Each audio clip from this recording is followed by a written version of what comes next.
Με επιτυχία στέφθηκε η εκδήλωση με ύμνους της Μεγάλης Εβδομάδας που πραγματοποίησε στον Ιερό Ναό Αγίου Γεωργίου Σιτίας η Σχολή Βυζαντινής Μουσικής της Ιεράς Μητροπόλεως Θεραπίτνης και Σιτίας Άγιος Ανδρέας Κρήτης.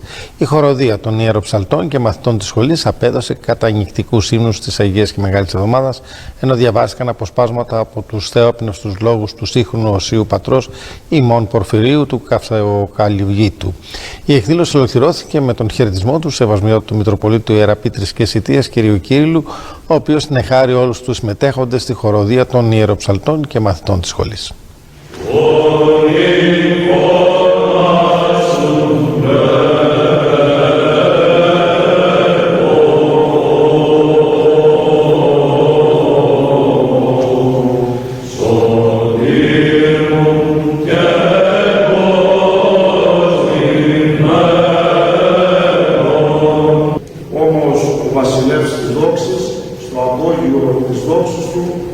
Βρίσκεται πάνω στο σταυρό έχοντας εκτεταμένες τις παλάτες.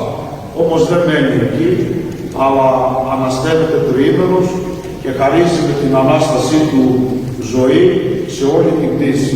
Νικά του θάνατο, νικά την αμαρτία, νικάει το κακό και ελευθερώνει τις ψυχές όλων των προαναπαυσαμένων πατέρων και αδελφών, χαρίζοντάς τους την αιώνια και ατελεύτητη ζωή, την οποία χαρίζει και σε όλους μας. Επομένως, ούτε θάνατος υπάρχει, ούτε κακό, ούτε αμαρτία, αφού η Ανάσταση του Χριστού μας τα γέμισε και τα νίκησε όλα με το φως.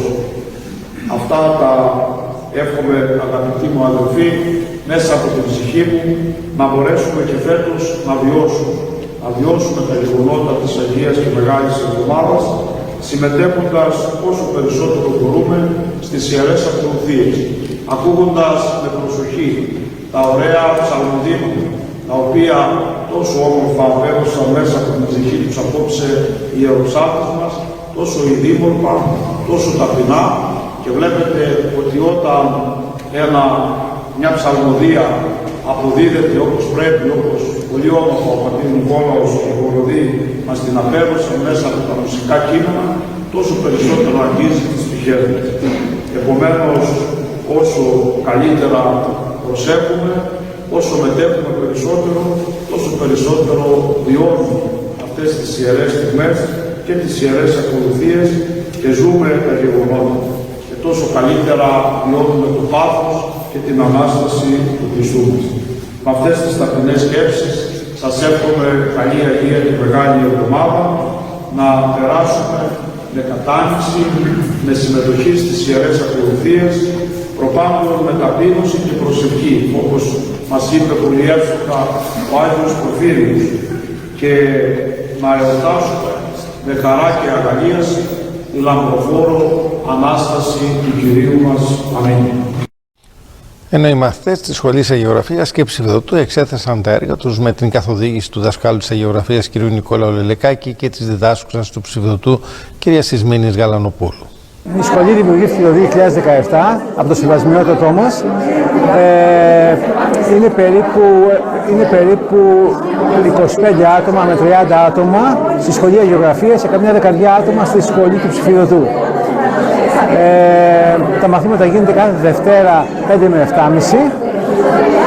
Είναι δωρεάν, εντελώς δωρεάν, έτσι, και στη Σχολή Αγιογραφίας και στη Σχολή του Ψηφιδωτού.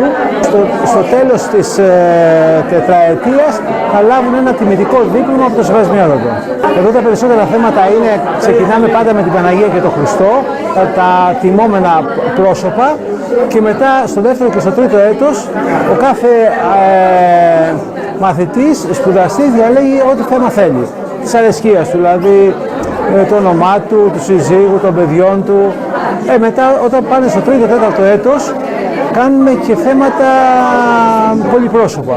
Πολυπρόσωπα θέματα, τα οποία είναι πιο δύσκολα και έχουν μεγαλύτερο βαθμό δυσκολίας. Οι φοιτητές θα πάνε πάρα πολύ καλά εδώ πέρα, δηλαδή είναι και πολλοί σπουδαστές, αλλά και είναι και ταλαντούχοι. Έτσι. Δηλαδή, αν δείτε όλα τα έργα, είναι πάρα πολύ καλά. Ότι ήξερα πάντα ότι η εστιακή είναι φιλότεχνη, και το ανακάλυψα και εξιδίων το ανακάλυψα με το ότι είδα ότι υπάρχουν πολλοί ταλαντούχοι στην αγιογραφία. Είναι μία από τις συνεχόμενες που κάνουμε κάθε χρόνο στις ημέρες του Πάσχα, στις ημέρες των Χριστουγέννων, μέσα στο καλοκαίρι, μία έκθεση που δείχνει μια μεγάλη ιστορία στην τέχνη του ψηφιδωτού, την τέχνη της υπομονής, όπως έχουμε ξαναπεί, και με πολύ μεράκι οι μαθητές σπουδαστές ακολουθούν τις λεπτομέρειες της τέχνης αυτής, που εντυπωσιάζει και προκαλεί τον καθένα να την ακολουθήσει. Είναι μια τέχνη από αρχαιοτά των χρόνων που κοσμεί σπίτια, ναούς, δάπεδα, και μπορούμε να θαυμάσουμε ένα μικρό δείγμα των μαθητών μου από εδώ, γιατί έχουμε πάρα πολλά έργα που δεν μπορούμε όλα σε ένα χώρο τώρα να τα εκθέσουμε όλα μαζί. Ευχαριστώ τον Σεβασμιότατο που μου έδωσε την ευκαιρία αυτή να μεταλαπαδεύσω τις γνώσεις μου στους σπουδαστές, και τον πατέρα Νικόλα Ολεξάκη που μας φιλοξενεί εδώ στην αίθουσα του ναού και μας δίνει την ευκαιρία να εκφραστούμε πάνω στα πετρώματα, τα φυσικά, τα χημικά, τις ψηφίδες μας, που είναι, όπως λέω εδώ, το μονοπάτι του βυζαντινού ψηφιδωτού είναι η προσευχή.